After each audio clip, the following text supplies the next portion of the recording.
Hello, and welcome back to Audiobooks in Minutes for the grand finale of our deep dive into Robert Greene's monumental work, The 48 Laws of Power. If you've been on this journey with us, you know what we've covered. In part 1, we laid the essential groundwork, learning the foundational laws of reputation, discretion, and self-control. In part 2, we escalated our understanding, exploring the grander strategies of timing, perception, and long-term dominance. If you haven't seen those videos, the links are in the description. I highly recommend watching them to grasp the full scope of this masterpiece. Today, we complete our ascent. We will unravel the final 16 laws, laws 33 through 48. These are the endgame laws, the principles of psychological mastery, supreme adaptability, and the art of cementing your legacy. This is where the student of power becomes the master. The game is about to conclude. Let's begin. Law 33. Discover each man's thumbscrew. You see, everyone has a weakness, a hidden insecurity, a secret passion, or an unquenchable desire. This, my friends, is their thumbscrew. Find it and you have a lever to control them. It could be their vanity, their greed, their need for validation, or a hidden fear. Don't appeal to their better nature. That's just unreliable. Instead, discover that one emotional trigger that you can press at will to move them in the direction you desire. This isn't about cruel manipulation, but about a deep understanding of the core drivers of human behavior. Think of it like this.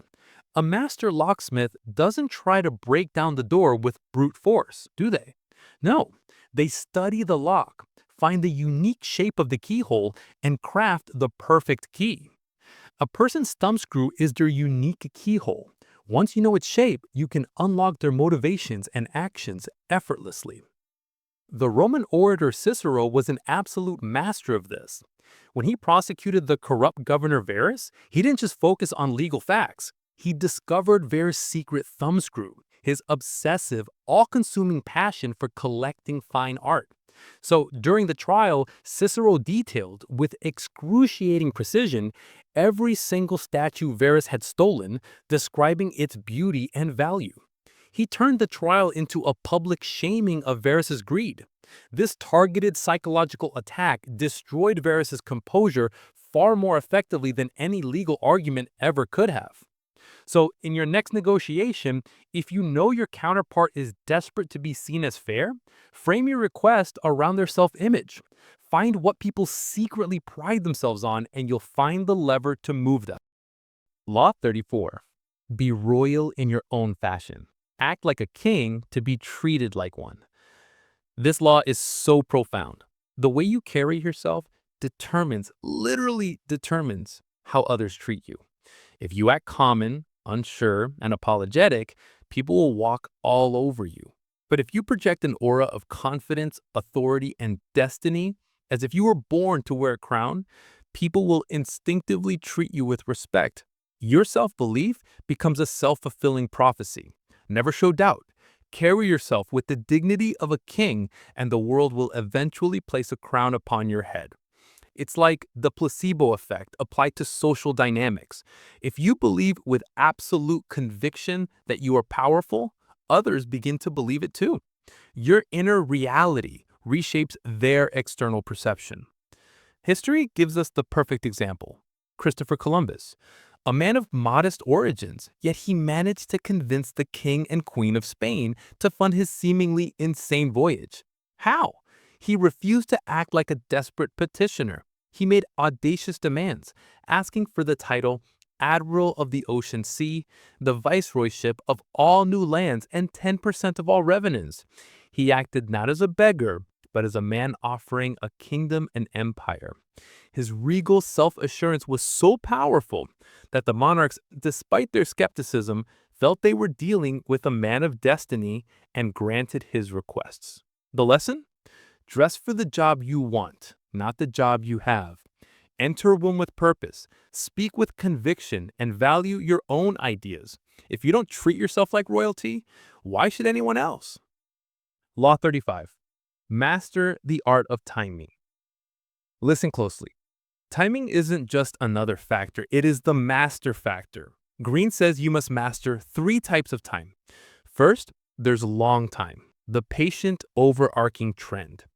You must have the patience to wait for the opportune moment, never forcing things. Then there's forced time, the ability to act decisively with great speed when the moment finally arrives, completely upsetting your opponent's rhythm. And finally, end time, the ability to see the conclusion of your plan and bring it to a close with skill and determination. Never appear to be in a hurry. Hurrying betrays a lack of control. You must become a detective of the right moment. Picture a master surfer. He doesn't create the waves, does he? He studies them, feels the rhythm, and has the patience to let dozens of mediocre waves pass. But when the perfect wave forms, he acts with explosive, decisive speed and rides it all the way to the shore. Your power is in your ability to recognize and act upon that perfect wave. The Minister of Police during the French Revolution, Joseph Fouché, was the ultimate master of this. He survived countless regime changes, from the monarchy to the terror to Napoleon and back again, because he knew when to lie low, when to betray a master, and when to orchestrate a final maneuver. While more passionate men rose and fell, Fouché's perfect sense of timing allowed him to outlast them all. So remember, don't be the first to speak in a tense meeting. Don't rush a product launch. Learn to wait, to observe, and then to act with a speed that catches everyone off guard. Law 36. Disdain things you cannot have.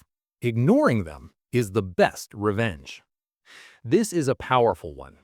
By acknowledging a petty problem or a nagging rival, you give it life.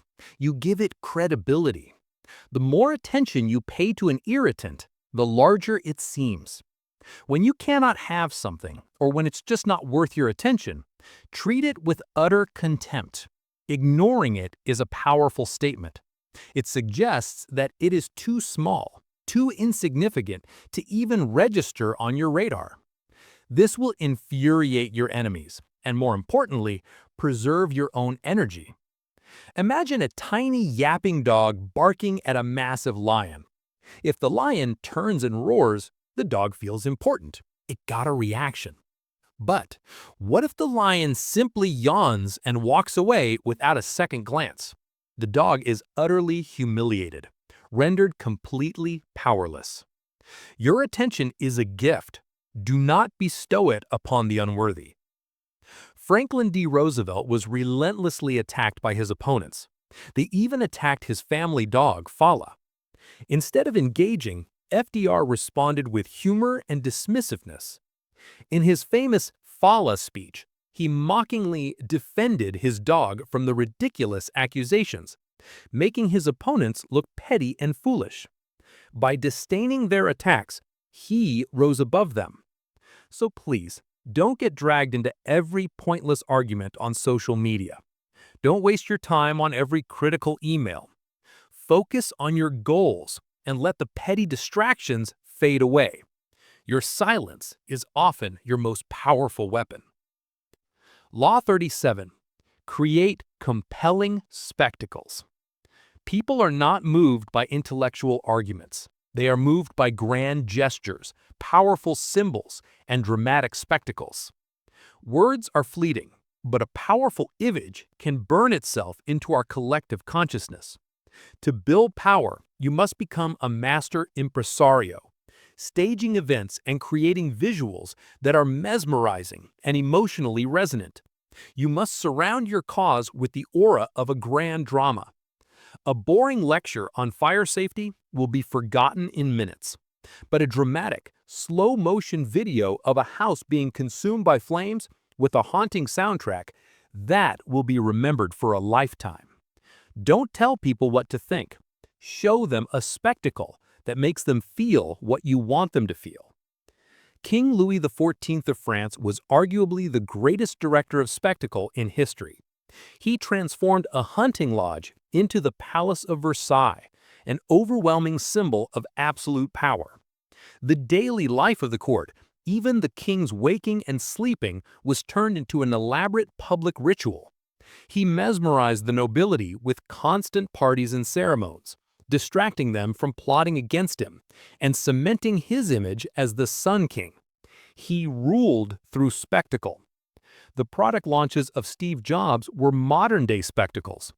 He didn't just announce a phone, he created a narrative, built suspense, and unveiled the product like a magician revealing a miracle.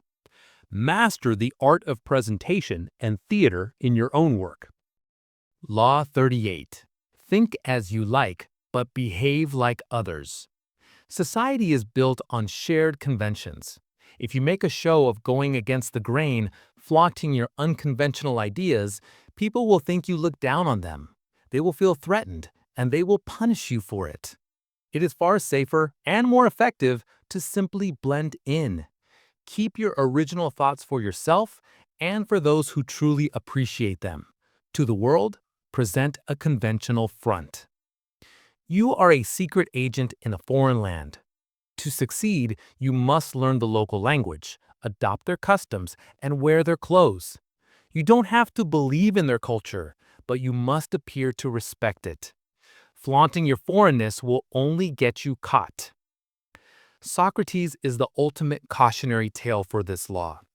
He was arguably the most brilliant thinker in Athens, but he made no effort to conceal his intellectual superiority.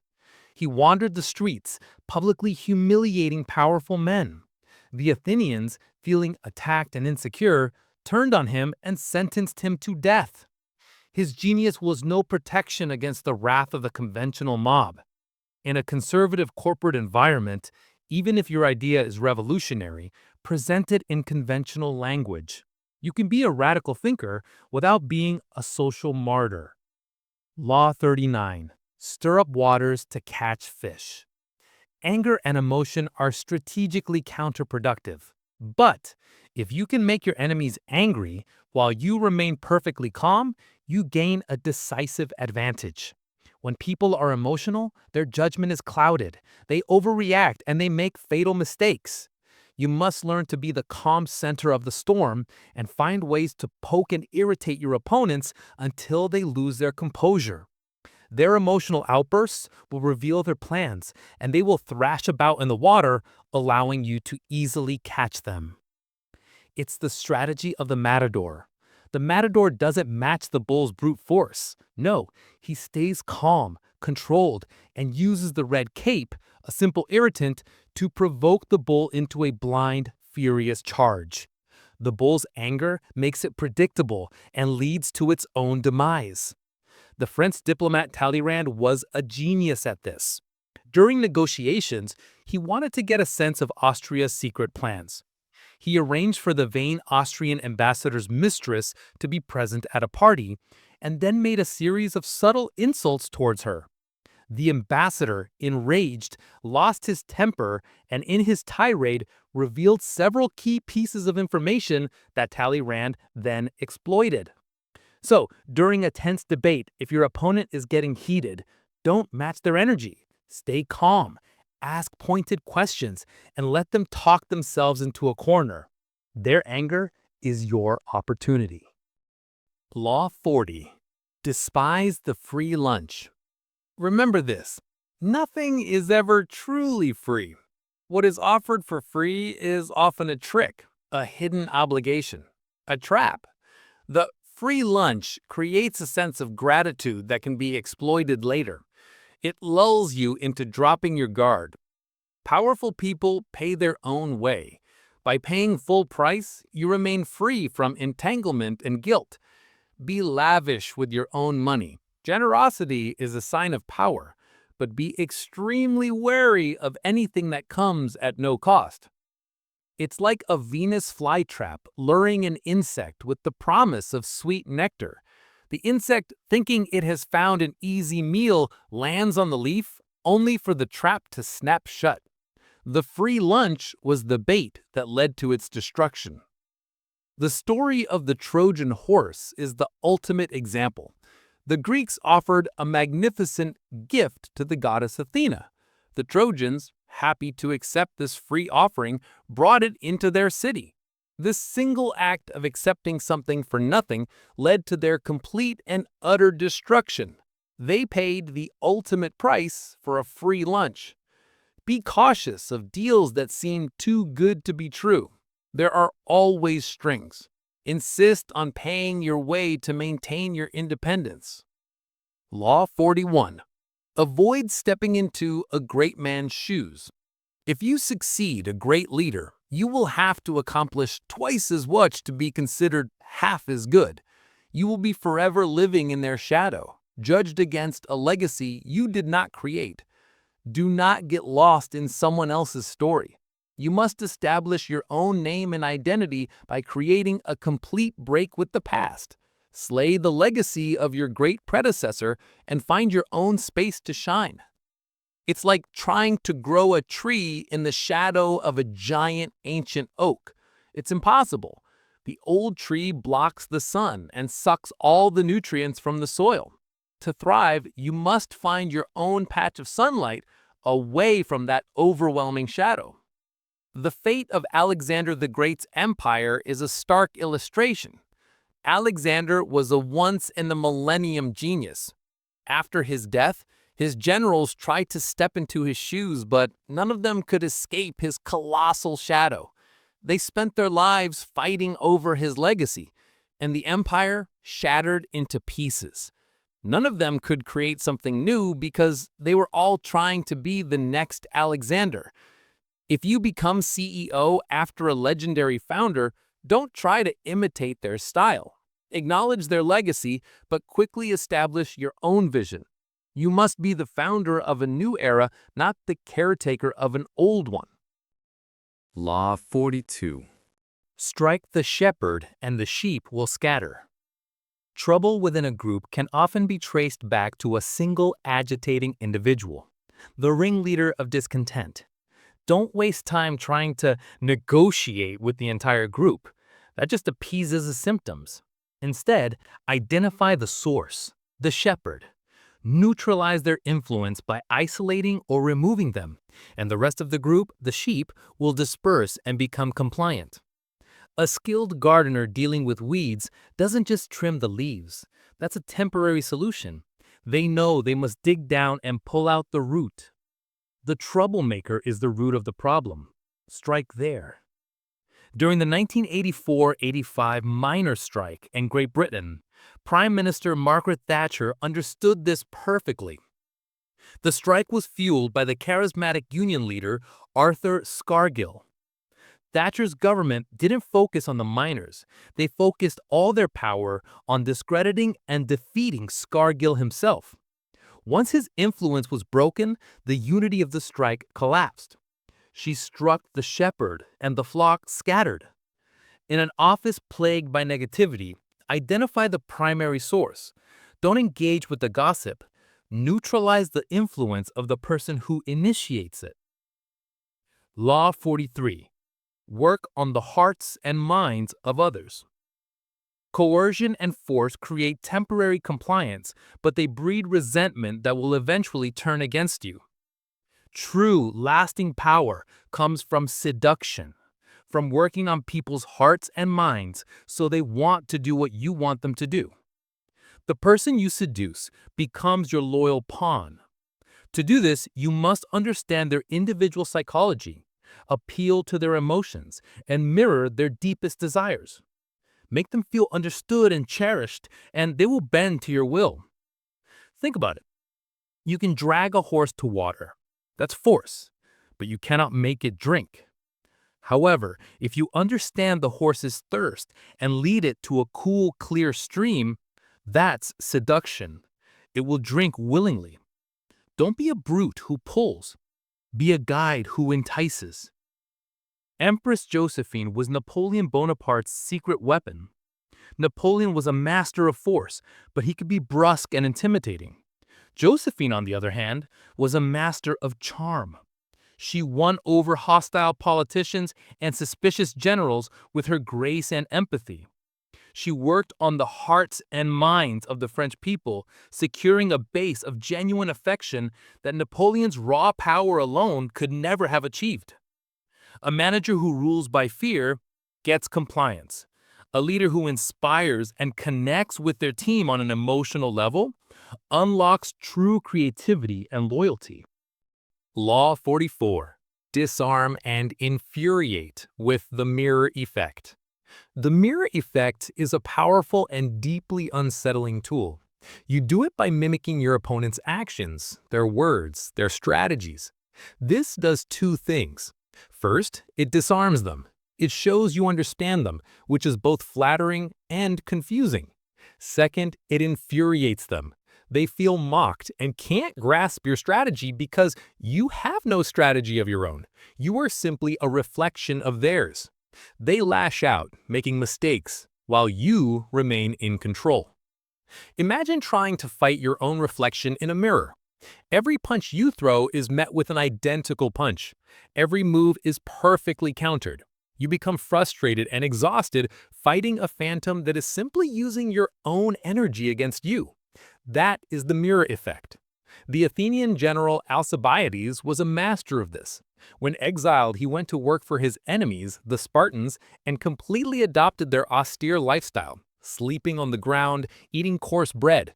This mirroring disarmed the Spartans, who came to trust him. He used that trust to learn their deepest secrets and eventually destroy them from within. In a difficult argument, try calmly repeating the other person's points back to them. So what I hear you saying is, this can de-escalate the situation and often frustrates the aggressor, forcing them to confront the logic of their own statements. Law 45. Preach the need for change, but never reform too much at once. Everyone understands the need for change in the abstract, but on a personal level, people are creatures of habit. Radical change is terrifying, it's disruptive, and it will create active enemies. If you're new to a position of power, make a show of respecting the old way of doing things. Preach the need for change, but implement it slowly, like a gentle, warming bath rather than a sudden, icy plunge. Disguise your reforms as gentle improvements on the old tradition. It's the principle of boiling a frog. If you drop a frog into a pot of boiling water, it will leap out immediately. But if you place it in cool water and slowly, gradually raise the temperature, it won't perceive the danger and will be cooked. Gradual change goes unnoticed and unopposed until it's too late. When Mao Zedong came to power in China, he didn't immediately impose radical communism. His initial slogan was New Democracy. He preached moderate reform and national unity. This placated many potential opponents. Only after he had consolidated his power completely did he unleash his radical changes. He reformed slowly at first, then all at once. When taking over a new team, don't come in on day one announcing sweeping changes. Spend time observing. Frame your first initiatives as small improvements to the existing system. Law 46. Never appear too perfect. Appearing better than other people is dangerous, but appearing to have no fault or weaknesses is even more perilous. Envy creates silent enemies. It is smart to occasionally display defects, to admit to harmless vices, and to appear more human and approachable. This deflects envy and makes you seem less intimidating. By revealing a calculated weakness, you make your immense talents seem more attainable and less of a threat. Think of the Japanese art of kintsugi, where broken pottery is repaired with gold lacquer. The belief is that the object is more beautiful for having been broken. The cracks add to its history and character. Your small admitted flaws are the golden cracks that make your perfection less alienating and more beautiful. The powerful Medici family in Renaissance Florence knew this well. Cosimo de' Medici, despite his immense wealth, was careful to appear as a man of the people. He lived in a relatively modest house and would occasionally make self-deprecating jokes or admit to small errors in judgment. This performance of imperfection made his power more palatable and deflected the dangerous envy of his rivals. A leader who tells a story of a past failure builds far more trust than one who projects an aura of flawless invincibility. It gives people a way to connect with you. Law 47. Do not go past the mark you aimed for. In victory, learn when to stop. The moment of victory is often the greatest peril. In the heat of success, arrogance and overconfidence can push you too far. You go past the goal you set, and in your greed for more, you create new enemies and stretch yourself too thin. Set a goal, and when you have reached it, stop. Do not allow success to go to your head.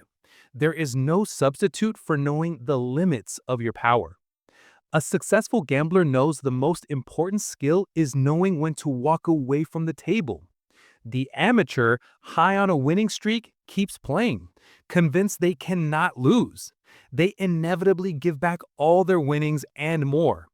Be the professional who cashes out at the peak. Napoleon Bonaparte conquered nearly all of Europe. He had achieved his mark. But victory made him arrogant. He could not stop. He decided to invade the vast expanse of Russia, a goal far past his strategic needs. That disastrous campaign was the beginning of his end. He didn't know when to stop, and his insatiable ambition led directly to his downfall at Waterloo. After a successful project, consolidate your gains. Don't immediately use your new capital to launch another riskier initiative. Secure your victory before planning the next war. Law 48. Assume formlessness. And here we are, the ultimate and final law that encompasses all others. Power is fluid. To be truly powerful, you must be like water, formless, adaptable, and impossible to grasp. Don't bet on stability.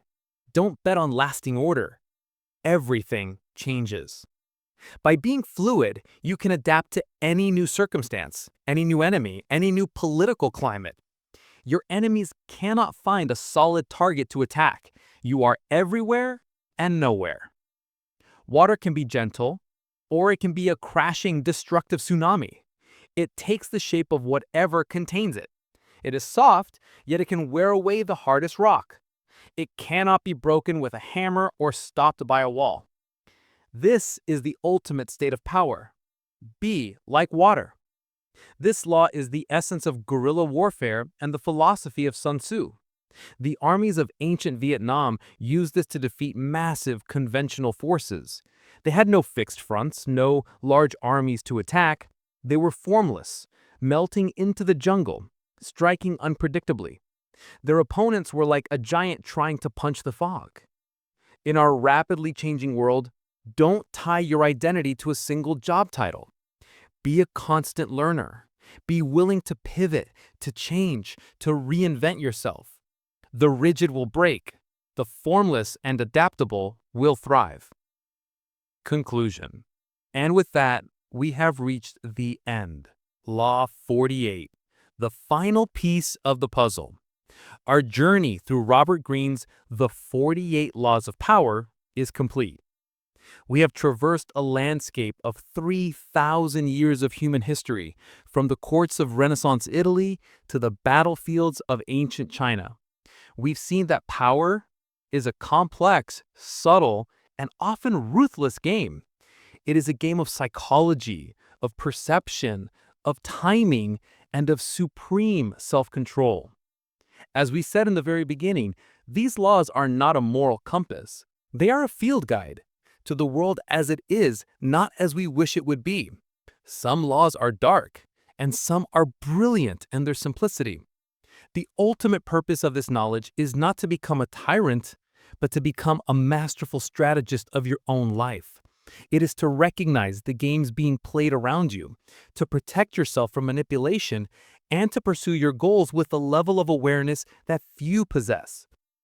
The ultimate power, perhaps, lies in knowing which laws to use, which to disregard, and possessing the wisdom to understand the difference. Thank you for joining us on this incredible journey through one of the most important books of our time. If this series has provided you value and opened your eyes, please like this video, subscribe to Audiobooks in Minutes, and hit the notification bell so you don't miss our next book summary. More importantly, comment below with the one law that resonated with you the most.